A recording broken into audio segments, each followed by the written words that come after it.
Good morning and welcome to episode 4 of the Disrupt Pandemic Edition. We're talking about disruptive technologies today, and our guest today is Leo Gui. I'll introduce him in a moment. Of course, we have to start with this disclaimer. I'd also like to say that for listeners of previous episodes, we have made some slight changes to the JobKeeper episode. That has become apparent as we understand more about this changing landscape.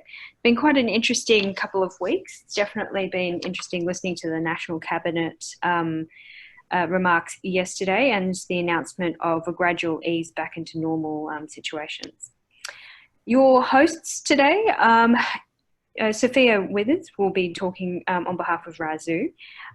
She'll be discussing AI and blockchain. John Domente, of course, joins us from Electo Finance, and myself from MediBusiness. Let me introduce you to Leo Gui. Leo Gui is a serial entrepreneur who was bitten by the programming bug early in life. He has spent most of the last decade roaming the globe. In New York City, he co-founded and developed an app which was featured on the Apple Store. He also sold another app business. He's now based in Melbourne, Australia, and the co-founder of Ingenious AI, a startup that counts NAB and Queensland Health and other government and blue chip firms in its client list. It's now Facebook's preferred partner for chatbot development in Australia, one of the 3 firms across the world that it has that honour. Of course, Sophia Withers, who spoke last week, she'll be talking about AI and blockchain. She's an experienced technology researcher and a startup operative, having assisted various startups around the world and authored research into how blockchain technology will catalyse social impact. Her most recent work is with ASX stock market darling Catapult, previously as the right-hand man of Chairman Adir Shiffman, and now as the operations specialist. Concurrently, she's working with Razzoo to operationalize and launch their business. So let's place this into context. Last week, we talked about Gartner's map of the 4 phases of leading in a disruptive crisis. We've spent the first 2 weeks really talking about how one reacts and responds. And we spent last week talking about the redirection to new realities, where we talked about the importance of business intelligence and accurate and disparate sources of information and bringing that all together. And we featured KPIs, a software where I guess business intelligence is brought into the practice level. And now we turn our attention to phase 3, which is rebound to the future. There's actually 2 parts to this. We're honoured to be joined, as I said, with chatbot developer Leo Gui. And next Wednesday, we hope you'll join us as we talk to a UK healthcare technologist. I'm going to turn it over to Sophia now to talk about the healthcare sector challenges. Thanks, Sophia. Thank you, Grace. So today we're going to be exploring how technology is changing the way in which patients are cared for. So this can be described in namely 4 key elements above: financial, strategic, digital, and talent related. So what we're witnessing is that evolving care models and the expansion of the healthcare system in developing markets concurrently with technological advancement driving huge amounts of change. So what does this mean for healthcare providers, governments, disruptive entrants, and even consumers ourselves? This means that we should begin by understanding, analysing, and responding to the trends and issues driving change across the ecosystem. So presently, the healthcare system is based upon a break-fix model. It's very much reactive, yet there are increasing pressures for this to change, to become more proactive, predictive, and just generally focus on well-being. Simultaneously, we are also witnessing a shift in attitudes and behaviours towards greater consumer engagement and empowerment. So, as we can see above, what do stakeholders actually need to invest in to prepare for the uncertainties and to build a smart healthcare ecosystem? Well, we can drive ourselves towards a smart health community by empowering proactive health and well-being management, fostering a sense of community and well-being, enabling digital technology and behavioural science, as well as meaningfully using data to improve outcomes. Whilst the principle of smart health communities have been around for decades, such as diabetes prevention, weight loss, and addiction programs, digital technologies do have the potential to significantly bring these programs to scale and increase their impact. So let's take a look at what consumers today are actually expecting from the healthcare system. Consumers are demanding transparency, convenience, access, as they pretty much get this in other elements of their life, such as through Uber or even Netflix. These personalised healthcare services give greater access to care and can offer tools which can manage such care and are considered as important elements of the customer experience. What we can conclude is that generally consumers are no longer passive participants in the healthcare process. So let's get straight into the technology. What we can see here is a number of ways that healthcare model innovation will manifest itself in 2020. So cloud computing, 5G, AI, natural language processing, and the Internet of Medical Things actually is able to streamline healthcare delivery in alignment with consumer preferences. Moving towards the diagram here, data as a platform is able to extract insights from patient data, and virtual healthcare obviously increases that patient capability. So on this slide, we've given some direct examples of the technology deployments, and despite all of the challenges that are currently happening around the world, we are witnessing a number of examples to forward the progress of digital transformation, and we know that this is proliferating at a very speedy rate. So this should continue to do so in 2020 and beyond. And we want to give you some Australian examples, and one quite prominent example that many listeners could possibly relate to is that there's what we're witnessing is Australia's first fully integrated digital hospital. So that's actually St Stephen's Private Hospital in Hervey Bay, and this has actually been described as the Australian benchmark in automated patient care.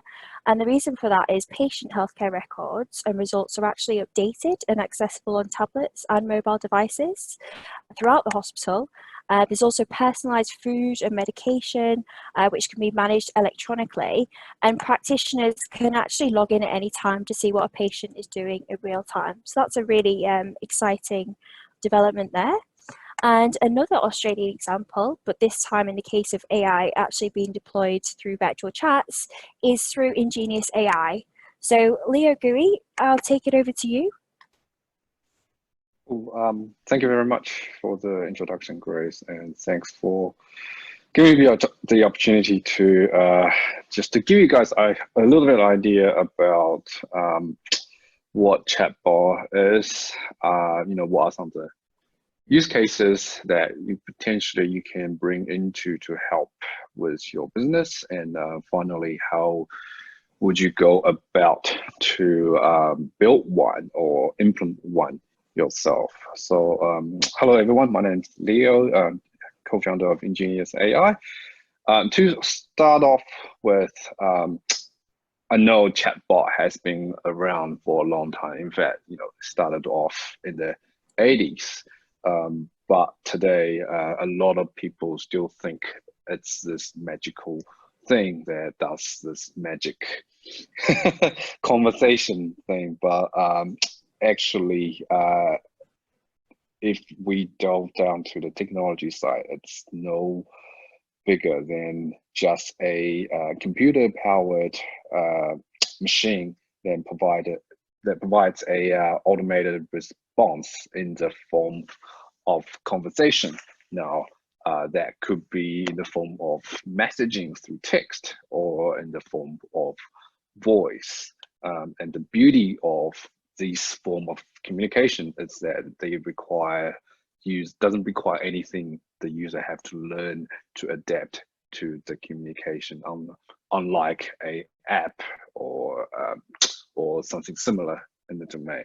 So that's all a chatbot is. Some of them can be powered by things like natural language processing, or even more intelligent AI that sits behind it. But a lot of the use cases we see are a bit of hybrid model where they use simple keyword matching versus NLP for different aspects of the use case, and it doesn't mean that the keyword based technology is any less useful than the more intelligent NLP model. So the first thing that people come to me when they say they want to build a chatbot, I always ask them, hey, what's the use case? Why do you want to build a chatbot? And the reason being that chatbot is great at certain aspect, but it's absolutely terrible for the others. So before you embark on this journey, making sure you find a good business case to support the use of this technology. So the first use case, probably the most popular one out there, is customer care, customer service. So a chatbot simply be able to answer the most commonly asked questions. That is not only to help reduce the work on a human load, because no one wants to answer the same question over and over again, but that also enables the human to answer more of the difficult question, therefore increases their value for your business. So very recently we have partnered with Queensland Health and the Facebook to create a chatbot that answers simple COVID-19 questions. So just want to give you guys idea of the capability of chatbots and what are the user experience looks like. So I am just quickly going to share my screen. All right, okay, so this chatbot lives on Facebook Messenger. So if you want to have a play, you simply just go to the Queensland Health Facebook page and type and click on the Message Us button. You'll be talking to the chatbot. Keep it in mind that this chatbot is also supported by a human at the back end. So if anytime you type a question that chatbot couldn't understand, a human will take over and provide that additional care. So right, okay, let's get started. So I could ask simple question such as, can I visit my partner?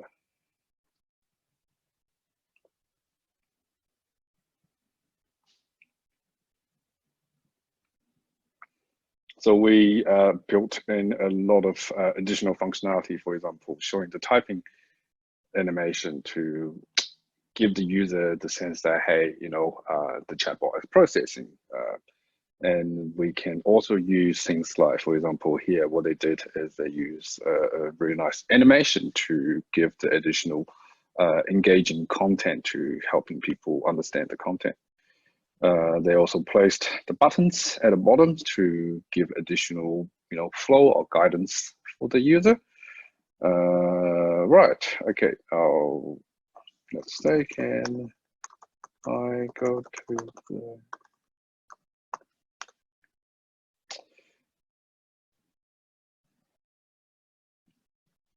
So I can see they have updated their content to reflect the latest change from the government. So depends on the technology you use.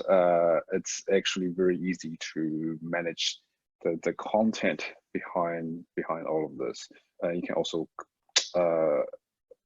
include links within your chatbot to provide additional information. I think.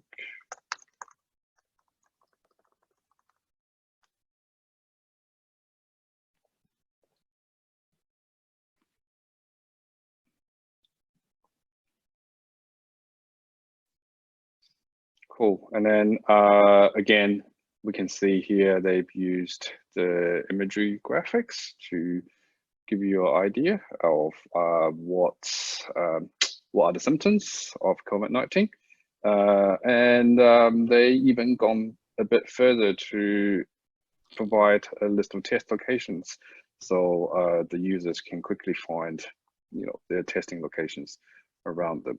So, which brings me to the next use case of a chatbot, which is to provide some sort of utility for the user. And here, giving the user the capability of quickly find a test location is a very good example of that use case. So how would that relate to your potential business? So for example, a booking appointment would probably be the best use case in that scenario, where rather than the user having to interact with the human, they can easily book an appointment with a clinic without having any human intervention in the middle, and that's saving time for both parties. And I'm glad that you're showing this, Leo, because I think one of the reservations that a number of physicians have had about putting chatbots into their organizations, not necessarily in a COVID-19 situation, but in general, has been about how smart can the programming be in order to handle different symptoms, and what happens if the advice in that context is wrong. And we saw that with mental health chatbots when they first came out a couple of years ago. The concern was always, well, what happens if you really miss the cues that a human would otherwise pick up over a phone call in tone or register or something like that? So it's really interesting to see how Queensland Health has used your technology to handle that as well. Yeah. So that's absolutely right. So the other example we've done is with Monash Health, actually, on a colonoscopy preparation. So think about, in that context, the patient will actually get a box with pages of instructions, and that caters for different conditions of the patient, and you really don't expect a human to having to read through all of that and be able to follow every single instruction along the way. So a chatbot is great in the sense that it will provide guidance, and it will notify the patient, hey, you should be drinking X amount of water, you should be taking certain, pills. And a lot of people again ask me, hey, what's the privacy in those scenario? And as long as what's the content in the chatbot form falls within the realm of public knowledge, and that should be okay. Anything above, we'll recommend having a human to taking over. And I mean, I'm bringing John into this. I mean, your clinic clients, you can see the utility of this in replacing certain sections of their operations call center. Yeah, that's right. I think the fear is always, it seems a bit like something that's out there and a bit arcane. Leo, is that something where you can talk, I guess, about the challenges that your general practitioners or your business owners may have when it comes to implementing something like this in a small scale? Yeah, absolutely. A very good question, John. I'm glad you asked that. So from what we see, a lot of organization gets bogged down on the technology behind the chatbot, and there's a lot of technology to pick from. But from what we can see, the first step of embarking on this journey isn't about the technology. It's actually about finding the use case that this is designed to solve. So my first recommendation for the audience is actually, simply just enable this channel for the user to communicate with, and then having someone sit behind it to almost simulate a chatbot, and not only you can very quickly pick up some of the most commonly asked questions, and then you can turn them into a mobile a chatbot, but you can also use this channel for discovery and for purposes, and be able to understand, hey, now how your audience and how your customers will want to engage with your business. So the first step I'd recommend is simply enable this messaging channel with whether that's on Facebook Messenger, on Apple Business Chat, on WhatsApp, on Instagram chats. Simply enable those channels gives you a lot of understanding on how your customer want to interact with your business. And once you've done that, once you get an understanding of, hey,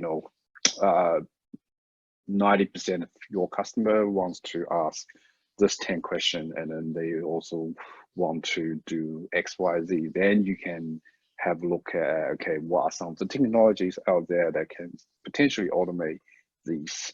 Now, in terms of picking technology, there's always too wide spectrum of two extremes. So you have the very quick, simple, no-code platforms. It's very easy to get you started and creating simple questions. And on the other end, you have the pretty much you could potentially hire a team of developers to build, utilize some of the most popular NLP technologies and build your chatbot from ground up. And my recommendation will be to start on the simpler end. Again, slowly get something out, test it quickly, and be able to understand how well the chatbot is performing, look at some of the transcripts and picking up, hey, whether this technology is suited to do the job. Okay, that's really interesting, because I would guess that with some of our clients, maybe about 50% of the phone calls are appointment confirmations. And just to do that, though, will require integration with some of the more proprietary systems like Genie or D4W, or they haven't traditionally been very friendly in sharing their API, although we know that certain online healthcare companies have been able to overcome that. So, John, I can see you've unmuted. Was there anything else you wanted to say as well?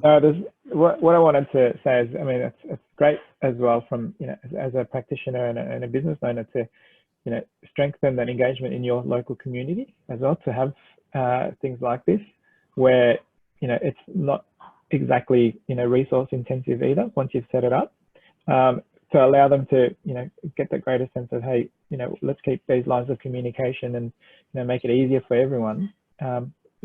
Just by a simple implementation, especially, I guess, with a simpler set of solutions that Leo mentioned, to, and it's probably something that won't take too much time, too much effort for them, but it just helps, especially now when you can't just go to rock up at your GP at the moment. It's a great solution that people can implement very quickly as well, and just help engage, the community, which is what a lot of the more successful sort of practices are doing anyway, in one shape or another. So thanks for that. Really interesting. So, Leo, you're saying that if you wanted to start on the first rung, you'd recommend that they just turn on Facebook Messenger. So, how would you educate some of the newbies to Facebook Messenger to do that? Of course.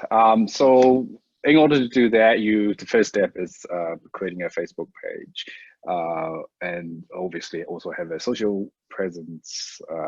Let's leave that for a different discussion. But creating a Facebook page, register your business, getting it verified by Facebook if you can, and simply enable message us on the Facebook page. Thanks very much. No worries. Okay, so I think that pretty much covers everything. There's one last step which one more point I want Sean to point is that having launched a chatbot isn't the end of the road. It's not. That's job done. It's also, there's the chatbot life cycle, as we would call it, and we have to create, we have to run, and we have to implement. So it's an investment. Think about the investment you are making for the long run, where the more energy, effort you put into it, the reward being that the more it could potentially automate and provide a better experience for your customer.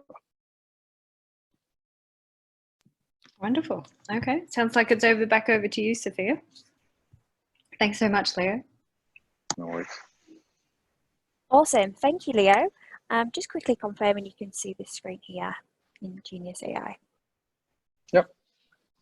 Lovely. So, Leo, it sounds like this AI application has great transformative power and is actually destined to drastically change clinicians' roles and everyday practices. So that's awesome. So thank you very much.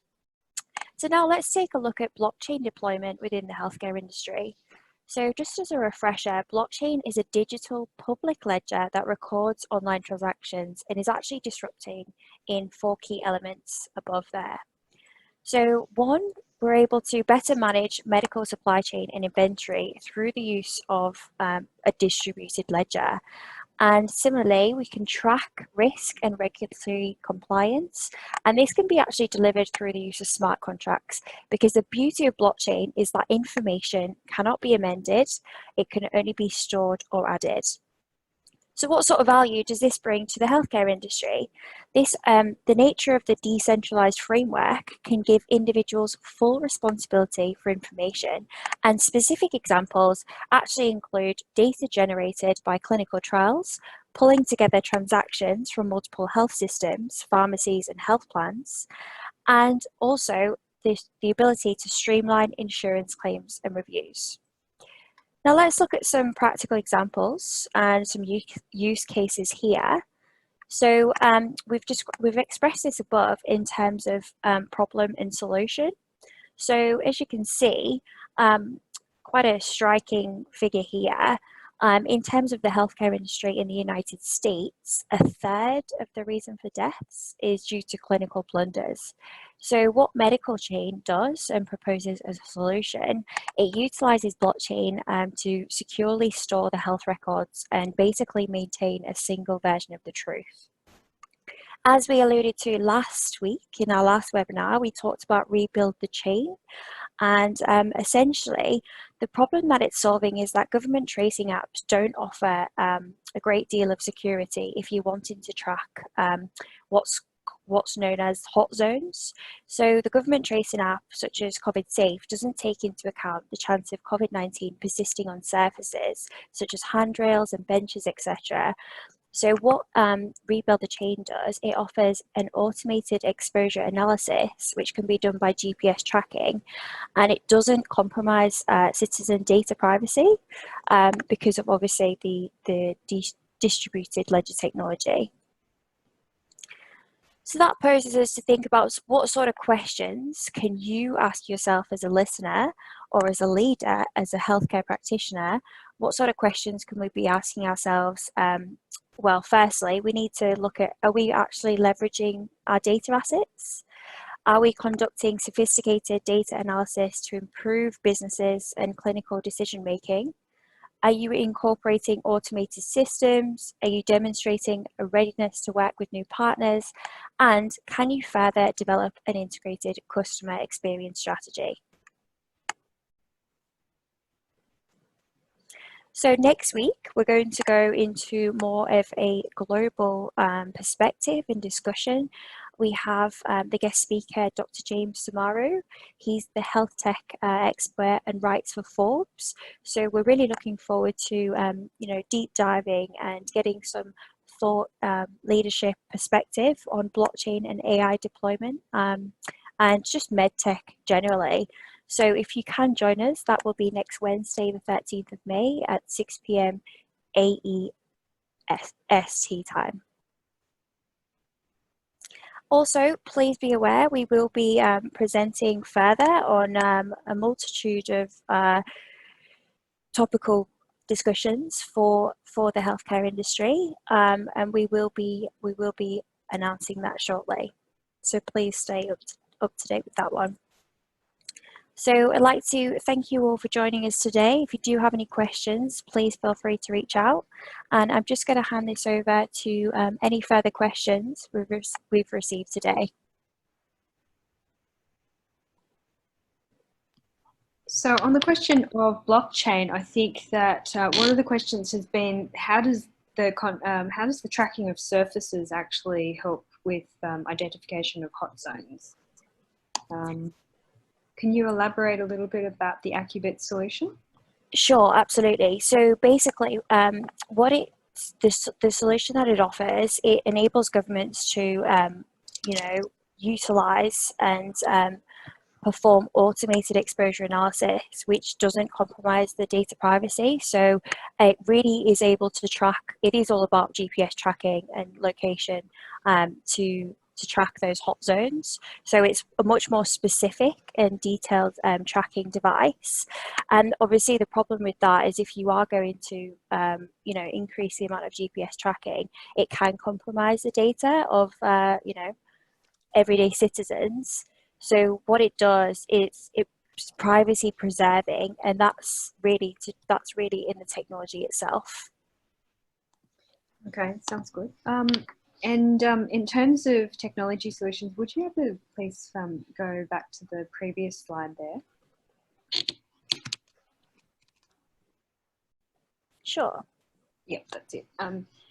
It's just interesting that the iatrogenic, or clinical blunders as you've placed there, the iatrogenic deaths in terms of maintaining a single version of the truth. It's something that we've really struggled with here in Australia. I mean, it didn't help that we implemented it in such a way that we imitated a system that we knew didn't work very well. And then what we thought the security fears, everybody opted out. Because I think that the strength of these kind of solutions is the volume of information that it actually draws from, and the fact that people are actually using it. But the thing that they didn't like in the implementation of medical records over here in Australia is that people could actually edit their own record. Right. So what's the strength of the blockchain or medical chain? Has medical chain actually created a way of overcoming that? Yes, absolutely. So as I alluded to, smart contracts are really useful. They're quite prominent in the legal industry, and that's, you know, revolutionizing that industry, because like you said, information can be edited, or even if you've seen, you know, in criminal cases as well, lawyers and whatnot can modify that information, and that also translates to the healthcare industry, as you've expressed. So it's really medical chain, they're capitalizing on the beauty of the smart contracts, and that is basically in the nature of blockchain, in the fact that the information is dispersed on the distributed ledger. And what that means is you're not relying on a central institution, or, you know, you're not putting the power and the trust in the single hands of the modifier. So the trust is dispersed, and what that means is, you know, it promotes a single version of the truth, and it just, yeah, it really just instills that trust. And just to mention as well, so when I did some research into blockchain myself, this was actually in terms of social impact. So how basically Australia can benefit from blockchain in terms of this is more charities and non-for-profits, but this can translate to a myriad of industries. And what I did find in the research that I conducted is that trust is a huge element, which causes many problems. So yeah, it's just great to see that medical chain can offer that solution and really bring back power and trust back to the healthcare industry. Okay, fascinating. Leo, did you want to add anything? I think, you know, just from my very basic understanding of blockchain, the other benefit of that is essentially every change gets tracked, and it gets distributed, and gets agreed on upon different providers. So if someone is ought to make a modification, you know, they have to go through the process of making many modifications, or getting all providers to agree on those changes. And it's something that's, you know, it creates the barrier to, you know, essentially barrier to entry and barrier to essentially make unintended modification a lot more difficult. So, you know, those will be, you know, the benefit of being a distributed system. Excellent. Question from LinkedIn. NG apologise not being able to join us for this this call, but to address his question, I was wondering if you knew anything about the software and applications that's being used by contact tracing teams. I've been having hot discussions about location software, etc., with fellow SLP members.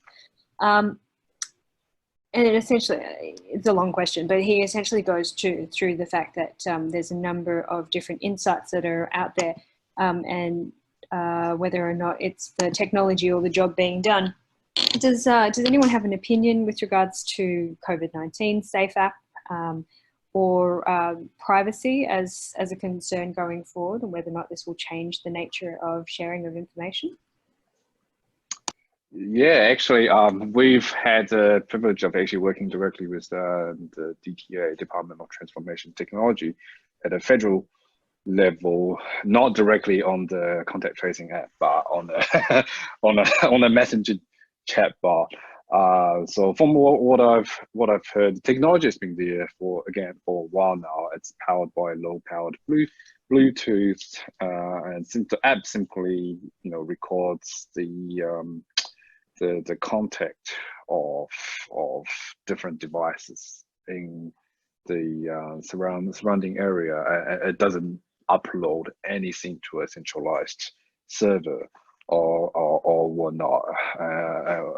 The interesting bit is if you do, and it's all self-voluntary based. So if one of your contacts,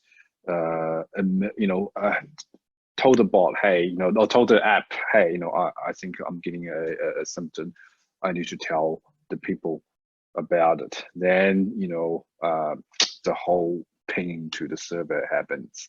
And then the app will, periodically check whether, they need to be notified for the user about a potential contact.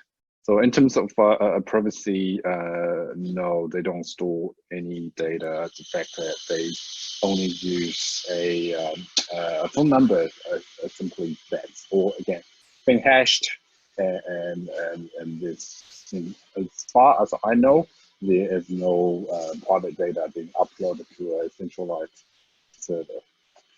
But one of the things I do want to mention is that right now on iOS, the only way that this app is functionally as intended is you have to leave it in the foreground, and that means you have to keep the app open on your screen. So that's right, because you think, well, I mean, only 5 million out of 25 million people in Australia have actually downloaded it, right? So that means if I go out to a crowd, I mean, what are the chances that those 5 million are actually located in regional centres or cities or something like that, right? So, but let's say that it's evenly distributed. I go out into the crowd, 1 in 5 people have it open. Apple has a penetration that's lower than Android. Yes. Yep. So maybe 2 out of those 5 might actually have it running in the foreground. I mean, how many people just put their apps? Yeah, no one. So this is in my opinion, the app isn't working for iOS at the moment, but I understand why they do it, because first of all, they want to get people to download the app, and then they might take weeks or months to reach their intended target audience. And then as far as I know, they are actually working with Google and Apple, because they are releasing their own set of protocol. Yep. And they are going to take use a leverage of that as soon as that's coming out of beta. And I think that's the promising aspect of it, that you're seeing Apple and Google working together, and so that these two platforms, and Sophia's slide before talks about disparate information, and it's been ways that people in health tech definitely historically, so the PMSs, even the radiology systems don't interact in order to actually protect their lifespan. And now we've got these 2 platform vendors, 2 of the largest platform vendors, actually demonstrating the way forward for that. Yeah, and that's absolutely great to see. And the way they are doing it isn't through, as in they are dictating a service. They simply provide a way for the developers to create and to use this technology, which is a absolutely great initiative. So essentially, they are giving you the tools, and it's up to the community, to the business, to make use of it. Yeah. One of the things I'd love to talk to James Summer about is the way that other countries have used the technology that is already available on our phones, like how Korea used WhatsApp, you know, in order to track that people were actually abiding by self-isolation, for example. But Don, I saw that you wanted to say something just then. Yeah, I think I was, I guess more from a legal and point as well with the COVID Safe app. You had the Law Council president actually, you know, everyone was in heavy negotiations and discussions with this, but I think they, all the privacy experts have basically come to the conclusion that it is quite a fair app with regards to, you know, balancing the technology and the need for the information, but also, you know, making sure that everyone's privacy is kept in, you know, as you know, as private as possible, and the legislation around that is actually fairly strong. But yeah, it would be good to your mention as well of what James would say next week is, you know, how different the COVID Safe one is to, you know, trace together from Singapore or, you know, what everyone else has been using. It'd be interesting to see what that is. Yeah.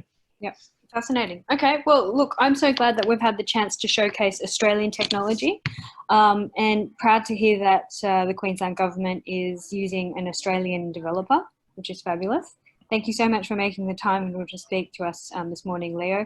Sophia, thank you for your enlightening discussion about blockchain. And I think that this is an area that will evolve, absolutely important to physicians to understand this whole idea of the impact that blockchain will have on the way we practice medicine, not just in the way that we treat the patient face to face, but the way that we, you know, what is the truth essentially and where can we source it from?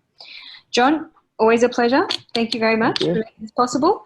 And if you send any inquiries or through LinkedIn or any questions that you might have to the email address